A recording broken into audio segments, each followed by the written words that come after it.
Welcome everyone to episode 1 of Stories with My Dad. So I wanted to just talk a little bit about how this whole thing started. So I started a healing circle called My Stories Are Healing months ago, back in April 2020.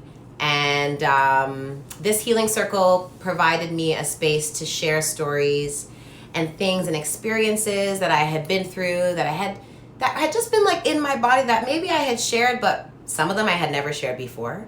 And even sharing them again in this space where you can just have time and space to have your stories be held is really special. So I've been doing that for months. We haven't done it for a few weeks. We haven't started yet for 2021. We're starting again next week. And I'll talk a little bit about that at the end of this. But my dad has been attending. This is my dad, Jim. Jim Gibbons, everyone. And my dad has been attending My Stories Are Healing now for, you did maybe about 8 or so, right? About 10. About 10, yeah. And that's been a really lovely experience for us together because he's been able to come and he's 13. been 13, yeah. I did 22 to 35. Okay, there you go. So he's come to 13. Wow, I didn't even realize it was that many. So he's come to 13 of them, and it's been really amazing to have him be there. He's been the only, I think you still have been the only male that has come. He's been the only male that has come through to the space. It's been all women. The circle is focused on the stories of BIPOC women and femmes, trans and non-binary included. However, everyone is invited to come to the circle. So my dad has been the only male that has come. So maybe after this video, more males will come to the circle. But anyways, so we're here. We're here now in this space. A couple weeks ago, my dad and I have been talking, and he has a lot of stories. He has a lot of experiences being a cop in the 70s here in this city and beyond. A lot of experiences and stories that he's wanted to share. And so I thought, well, maybe, I could actually, not maybe, but I could actually create a space for you to share your stories. And so here we are in this space.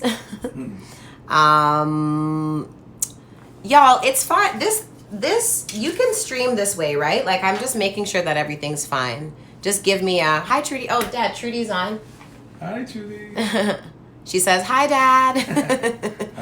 Hi. I guess everything is cool with the visuals. So the way I like to open up these sharing spaces is with breath, and I thought that it would be good if we could still do that as a part of our ritual. So for those of you who are joining us, you're welcome to join us with the breath as well.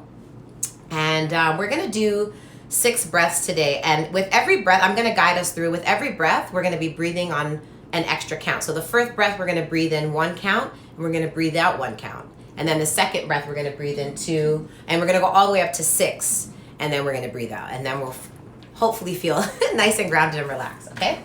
So here we go. So we're breathing in 1 count, breathing in 1, and breathing out 1. Breathing in 2, 1, 2, and breathing out 2, 1, 2. Breathing in 3, 1, 2, 3, and breathing out 3, 1, 2, 3. Breathing in 4, 1, 2, 3, expanding 4, breathing out 4, 1, controlling the breath, 2, 3, 4. Breathing in 5, 1, 2, 3, keep filling the lungs, 4, holding 5, and breathing out 5, 1, 2, controlling the breath out, 3, 4, 5. Last breath, breathing in 6, 1, 2, 3, expanding, 4, 5, holding 6, more breath, breathing out 6, 1, 2, 3, 4, 5, and 6. And let's just give the body a little shake. Beautiful. They say you should do that for Corona anyway. Yeah, so do it. We should do it. I wanted, just before I give you the floor, Dad, to share, I wanted to just say that on my way here, I was thinking, what is my thought of the day? Sometimes I have a thought of the day for these sharings. And the thought of the day I have is that familial healing matters. That's my thought of the day. That familial or ancestral, if you want to even call it that, but familial, like even your most immediate familial healing matters. Yes, we're getting some hearts for that, Dad. Yeah. Okay. Yeah, Lisa is one of the ladies that came in. She's one of my good friends, and she also shared in the circle. I don't think you were coming quite yet, Yeah, okay. but she said she loves that we are doing this. So I'm going to give the floor right over to my dad now to share some of his stories with us today in this space. Thank you for joining us. And yeah. They can ask questions, right? They can ask questions. So yeah, if you have questions, feel free to ask. And yeah, we'll just the way that I run the circle space, as you know, Dad, is that I give the guest a bunch of time, about 40 minutes or so, to just share and without, really much questioning or back and forth. What we'll do after is, if there are questions, we definitely can go through those after, and I can always scroll back through. So yeah, Dad. Oh, hi. Well, the reason I want to share these stories because I have a tendency to write a lot of things down. So I have a lot of these things written down. And by the way, I'm very comfortable being a black guy. I have no issue being black. As a matter of fact, I don't know. I'm probably one of the only people that I know. Most of my friends will say, we know Jim. So being a black person is not an issue for me. Never was, never will be. Now, I don't know if my kids feel the same way, but I do. But I absolutely feel that I have way. nothing And my against brothers white too. folks, though. It's not an issue. It's just I'm saying that this racist thing sometimes makes me wonder what's going on. Like, why are people racist? I don't know, and I don't really care. But being a young copper, I was about the 12th black copper in Toronto. And so, a lot of the things that happen at the time, you go through these things, like being confident, but not all the black guys were like me. Some guys wouldn't even speak to me in front of white guys. Anyway, none of these things bothered me as a copper. I just went through them. I wouldn't come home and discuss these things with the kids because I don't want them to run into that. But I did run into a lot of crap, But there was also a lot of good stuff.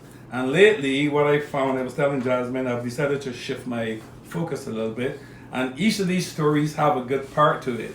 So I've decided to start spending a little more time on the good parts and not forgetting the goofy parts. So I want to read something here to give you an idea where my head is. It's something that happened lately. I write these things every day, by the way. They're called thank you. No, I did it with the gratefulness, but this is just thank you. So I'm going to read this quickly to let you know where I stand in my head going forward. So this was written on the 19th, and it says, today I'm thankful for having the opportunity to see the news that in Stanton, Quebec, the staff of a nursing home have made the decision to move in and live there for a month to avoid COVID-19 vaccines from entering that facility. There are no cases of this dreaded disease. The workers have made the sacrifice of not seeing their family in order to save the lives of the seniors living there. All the seniors are mostly over the age of 90. The story has impacted me to the point that I have decided to focus my time more on good stories as opposed to not so good ones. Naturally, not all things will go the way we want, but there might be some solace in the idea that we count our blessings more and also pay some attention to the struggles. But it would seem that if I do pay more attention to our blessings, then the struggles may not seem so intrusive after all. So I will start to spend more time on the successes and also recognize the failures, but not to let the failures interfere with the good vibes and successes. God is love, love is eternal. That's something that I write. I pick something every day now and I do that nightly. Say the last line again, Dad. You said it really fast. God is... Oh yeah, God is love, love is eternal. God is love, love is eternal. I just end everything with that. So I said Nice. that to let you know that these stories, I don't want you to think that they're all negative. They are, but a lot of them have caused me to be the way I am, put it that way, because I have to respond somehow. So some of the things that happened to me as a police officer has kind of like shaped the way I think. Like a good example would be, I was charged once with not making a report out. It's a charge. What they do with these charges, they dock you for pay and all that. But again, I'm a pretty determined guy. The lawyer that I had said to me, well, Gibbons, let's plead guilty and you will only lose 2 days. I said, excuse me? Are you nuts?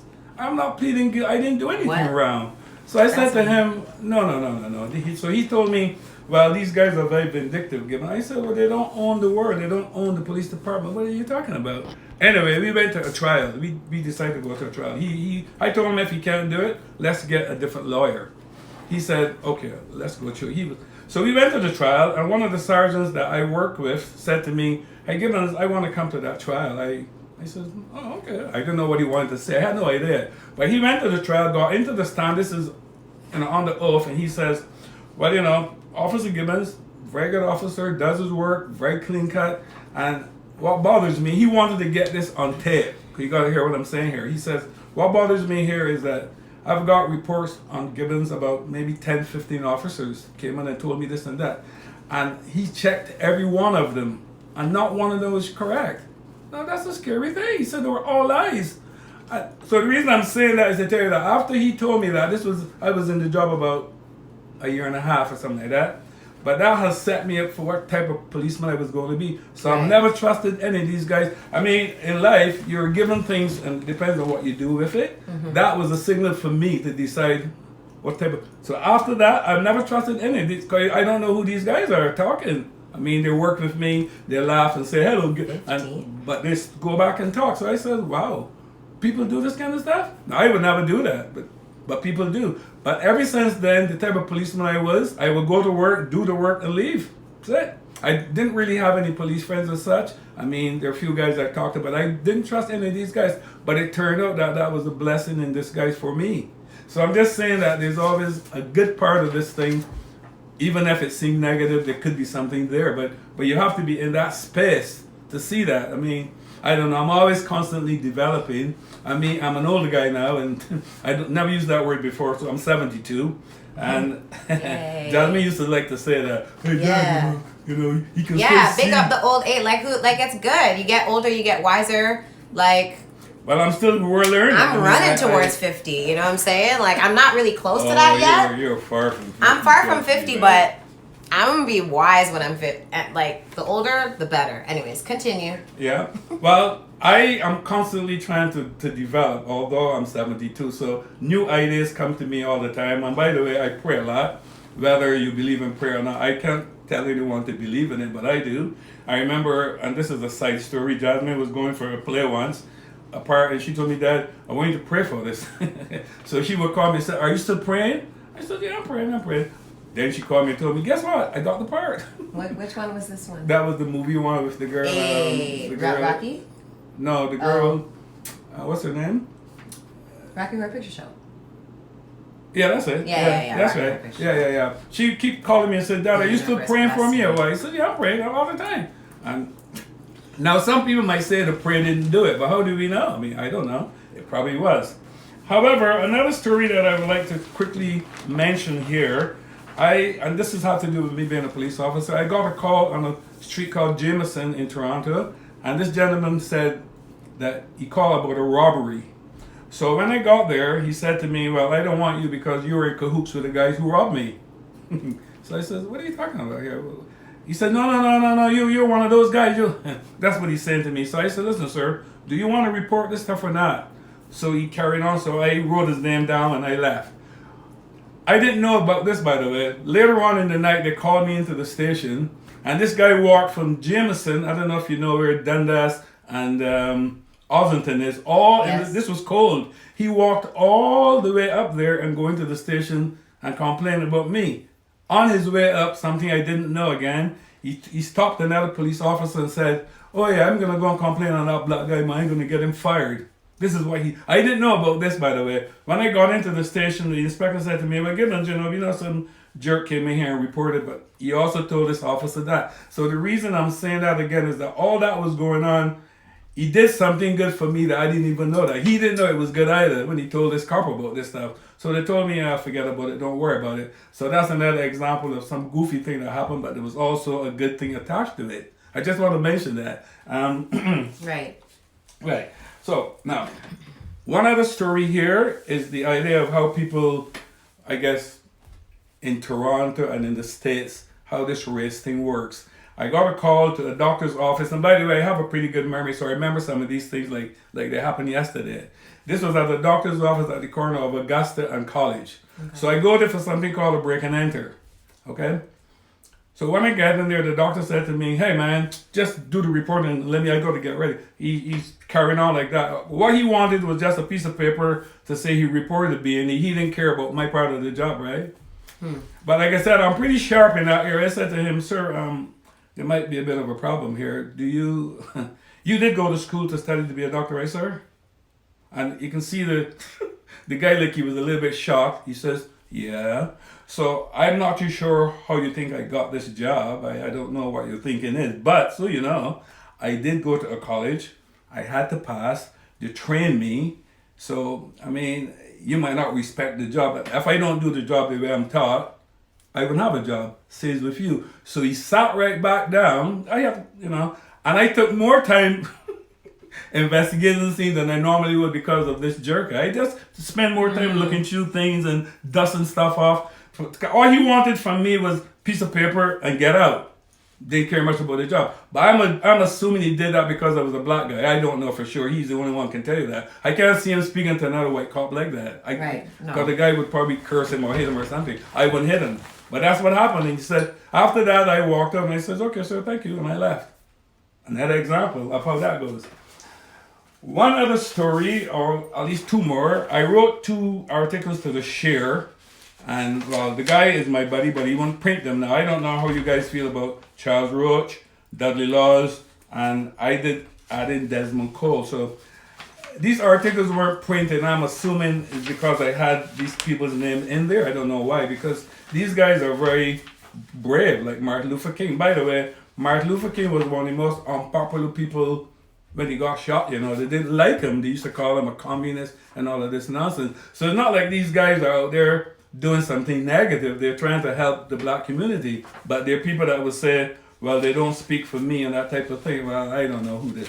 I'm glad they're doing it, because some of us don't have the guts to do what these guys do. At least that's the way I see it. Yeah. And if nobody goes out there and fight for us people, nothing will change. From what I can see, absolutely nothing will change. So I did write this article to the Share, and I will give you a little bit of what was in it. And it has to do with the fact that one day I was singing in the police department, singing a song, "Wonderful World" by Sam Cooke.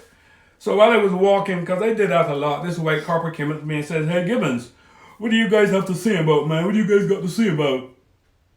So I said, "Well, what's the problem, sir? I don't hear you sing. You seem like you seem to be on top of everything, but you're not singing. What's the problem?"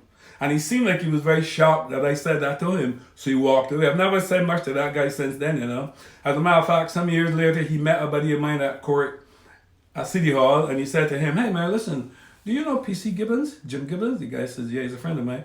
"Man, one day I said something to this guy, and he told me to F off, and he never spoke to me since." So the guy said, "Oh, yeah, that sounds like Jim Gibbons for you. That sounds like him. Well, why should he speak to you? What is the guy? He doesn't owe you anything. Like, what's the big thing?" But he was shocked that I didn't say anything to him after that, but I didn't see the point. Like, he wasn't a friend of mine, and I don't know why he would have had to speak to him. Anyway, Arnold didn't print that article, and he didn't tell me why he didn't print it, and I don't really care. That's his business. I sent him a next one, because every now and again I send these articles to the Share, hoping that when people read them, there might be something in there. I remember Jasmine had asked me once, when that guy got shot, the guy that ran over all those people on Young Street, yes. Remember that story? You had asked me, "So Dad, do you think the guy would be shot if he was black, if the guy was black?" And I sent an article to the Share about what you said, and I said I was speaking to my daughter, and he printed that one. The idea was, we don't know if the cop would have shot the guy if he's black or not, but who knows? He might have, because the guy didn't have a gun, he had a phone in his hand. And I wrote in the article and I said, well, the only person that would know the answer to that would be the cop. Mm-hmm. But that particular police officer was in something to do, and he was all anti-black. Before this happened, by the way. Right. But he was very good with this guy. He never shot him or anything. And you remember, the guy is still living. I remember. But that's the thing, though. But the speculation is, would he have shot him had he been a black guy? Because the excuse would be, I thought he had a gun. Exactly. And it happens right here too, as opposed to the States.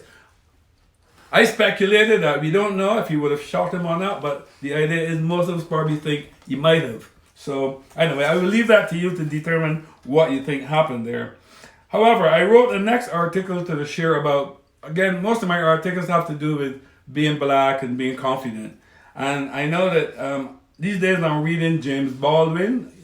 Hopefully you know who he is. Mm-hmm. He's a guy, he was, I guess, tougher than Martin Luther King in the 60s. And a lot of the stuff that he said then applies now. He was somebody that never wavered on being a black person, and he was very clear that he is going to remain black, and he's not going to let anybody change that. So he says that every day a black guy lives, he runs into a supermarket, a drugstore, you go to the gym, there's always somebody saying some racist crap about him. So he lives through this stuff every day.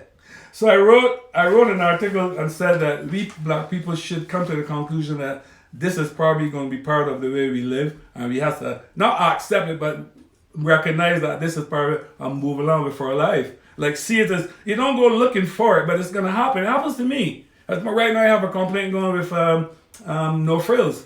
This young lady think that it was quite fair to take my money, but she didn't think she had to say have a nice day or hello to me. So I call in and complain. They haven't called me back, but I don't have any problem doing that.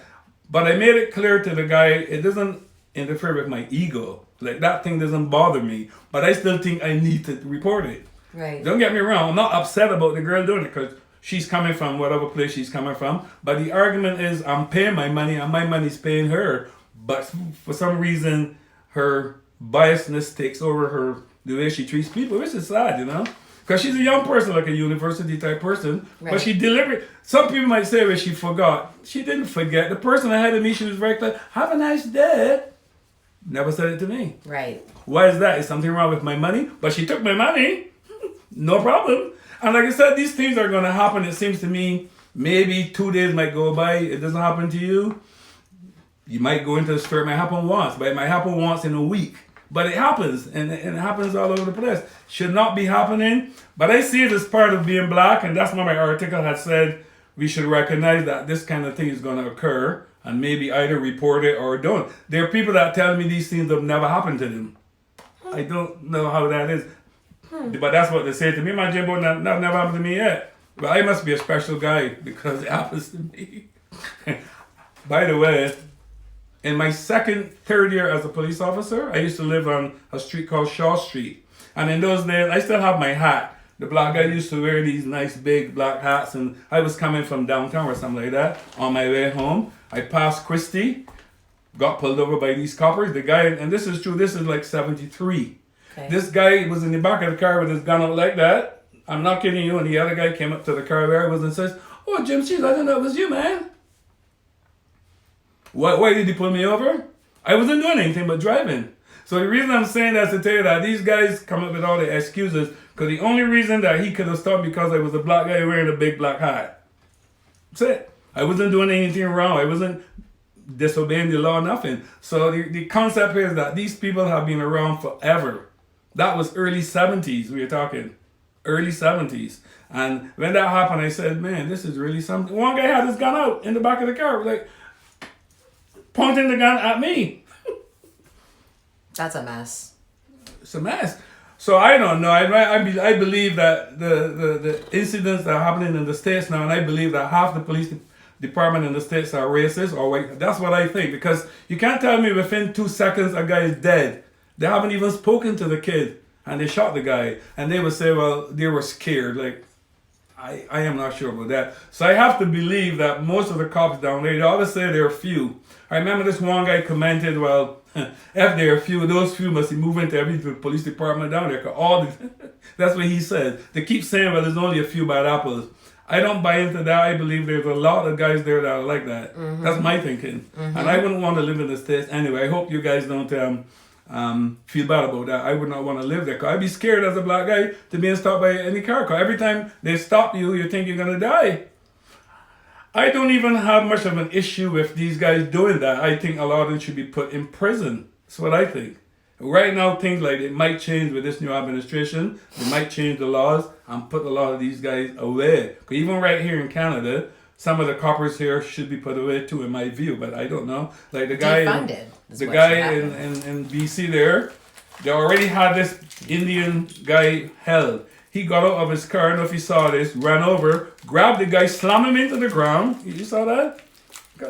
Yeah, they had the guy arrested for some crap. It's nothing. For a Only broken so much of it I can watch. for at a time. broken light on the back of his car, and there was no problem. This guy came, got out of his car, goes over, grabbed the guy from these coppers that had him and slammed him in. He's fired since then. But the interesting thing, he was already on a charge for the same thing. Should not be working. This copper, they got him off the job now, waiting for trial. But what I'm saying is he was already charged with some of the same thing. But to put this guy back on the street. And the RCMP commissioner had said just the day before there was no racism in the force. So after the backlash, he came back on TV the very next day and says, well, there's racism. This is true. I can't do it. Like, it's not funny. I just don't know what to do but laugh because, like, what? Sorry, I'm not supposed to be really responding. She said that on the TV the day before. After this thing happened, because it was RCMP copper. And they had all kinds of people on YouTube and everything calling her a jerk or whatever. So she came on the TV the very next day. She was sorry there is racism in the force. Like, duh. Like, there was. So my hope is that as we speak more and more about this, Desmond Cole right now, he's the guy that's out there, I guess, putting his life on the line, I guess. I don't know. I don't know why the papers don't want to mention him, but he's there. Charles Ross did the same thing. Dudley Laws. These are guys that, to me, are trying to improve life for all of us, and at least that's the way it looks to me. So I don't want to bore you with too many more stories today. No, but Dad, those this is not about boring anybody. Those three are fine, and I will have more as we go forward. I have I'm tons of gonna them. I'm one of the guys I never thought I would be a policeman. It's the last thing in my mind, because when I came to live here, I thought of going to, well, that's another thing about this life, my red lights only went off when I came here. I was already a grown guy. Like, Jasmine was always a very good student from young. She always was, and that's true. But some people, their red light go off at 17. Obama says his went off around there. I didn't. I played the cricket, and I wasn't that interested. But when I came here and realized that I need to go to school, the red light went. So I went, applied to go to university, and the guy called me and said to me, listen, buddy, you're a married guy, you have a kid, will you be able to have time to spend to do this work? He says, your father isn't sending you here, you're the one that want to go to school, so do you have time? And that's when I went nuts and read all kinds of crap, I read all these Black Power books, and believe it or not, when you read them, you can get pretty upset, like Soul on Ice and all these things. Ooh. I got a bunch of them here, they can send you a little bit nuts. So I did go to school, That's a big one. and eventually, in the police department, my schooling, I don't know if it helped me or not, it probably did, but I wanted to get my brain going. So the reason I'm saying that is because if you think that you have this drive to study, do it. Otherwise, it's going to bug you. But I come from a family that their kind of schooling was a big thing. So, I mean, I don't know. I was more interested as a young person in playing my cricket. But I did pass. Don't get me wrong. I was smart enough to pass. But you didn't do more than that. You need to dig in and really get going on this studying thing, Yes, absolutely. Trudy says, loving the stories, Dad. Okay.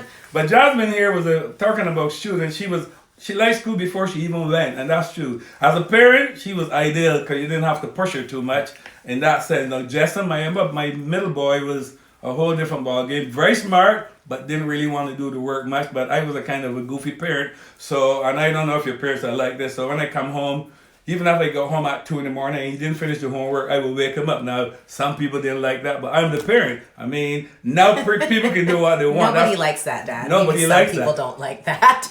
Right. But Who wants to be woken up to do their homework? He didn't like it either, so he started doing all, like say they gave him question 1 to 10, he would do to 8. I would say, no, you need to finish. So I wake him up. Again, some people think it's crude, but that's what I used to do. His mother didn't like me doing that either, but hey, man. So I said, well, Justin, so then he started to do all of it. And everybody's trying to mess around. But Jasmine was very, very good. And one of the stories I have about her going to school, I don't know if you remember this, we were getting something done to the house. It was the house was moving. So we had all the books packed away or something like that. So I looked at her work one night and all the questions were wrong. I said, well, Jasmine, I don't understand what's going on here. Like, none of these questions are correct. She said to me, well, Dad, you said to don't leave any empty spaces. I said, well, hold on. That's probably true, but these are not correct, though. She said, well, the dictionaries are put away. Oh, okay. So what we did, I went and got the boxes, because, I mean, she had a good point, but the problem is, I don't know what would have happened if I didn't do it. I don't think she would have gone into this habit. So what I did, I dig out the boxes and says, okay, there are the dictionaries, do the work. She corrected them all, but she was very good. Like I said, super student, and she got them all right after that. Because everything I said, wait, hold on, none of these things. She said, well, you said don't leave empty spaces. Oh, wow! But I didn't say the wrong answers. I mean, come on. Now the thing about it is, like I said, as a parent, she was easy in school. You really love school. She would come in the evening. I mean, we had these books from Barbados that we used to let her do work, 5-10 minutes, and she really got into the habit. She always was very, very good. When she got her in your first year in university, she said to me, well, Dad, I'm getting tired of school now. I said, young lady, look, you only got about 3 years to go. Believe me, time's going to go by pretty quick. So hang in there, and you'll finish this thing. And she did. But now Jerry, my first boy, was a wholly different ball game now. He was pretty good at school too, but he used to mess around with some kids down there and don't do the work. So one time his report came home and he had 70 for history, I think it was. And the woman had written beside him, this is a true story, very good. So I said, well, Jerry, how can this be very good? You only got 70. This is no good. But I was one of the parents that had no problem going and seeing teachers. I've seen them. I go to... That is true. I would go and see them. And any little thing that happened, I would go and see them. So in I the office. And tell this lady, excuse me, ma'am, I got a bit of a problem here. Like, you have here on this kid's report, very good for 70. She looked at me kind of weird, and I said, well, our intention is for this boy to go to university. And the response the lady gave me was hilarious. She said to me, well, in that case, that's different. That's what the woman actually said. I says, oh. So 70 is art for Jerry, but for the other kids that want to go to university. So I came back home and told Jerry, look, that lady doesn't think very highly of you. She thinks 70 is good for you, and she thinks you're good enough for that. And he says, oh, yeah. And that's when the light went off, and this guy said, true story. And this was in grade 12. It seemed to me something crashed, because he all of a sudden got nuts and went nuts about his work. And he became, I don't know if they still give this thing out yet, it's called an Ontario Scholar, but you have to get over 80. But after that, Jerry started to do his work like you won't believe it. And the woman quit the school about 2 weeks after that. She was an American. Check that out. She was a school's counselor from America. Keep that in mind. And she thought 70 was fine for this kid. And she put it right in the report. Very good. 70. I said, wow. But again, some parents might have seen that and don't do anything about it. But I was slightly different. I says, well, she must be really thinking we're dumbos or something. Like, you will never get into university. And I said, well, the intention is for him to go. She said, well, in that case there, but that's different. Wow. That's what the woman... real shade. She was the counselor of the school, and she said that to me. In that case.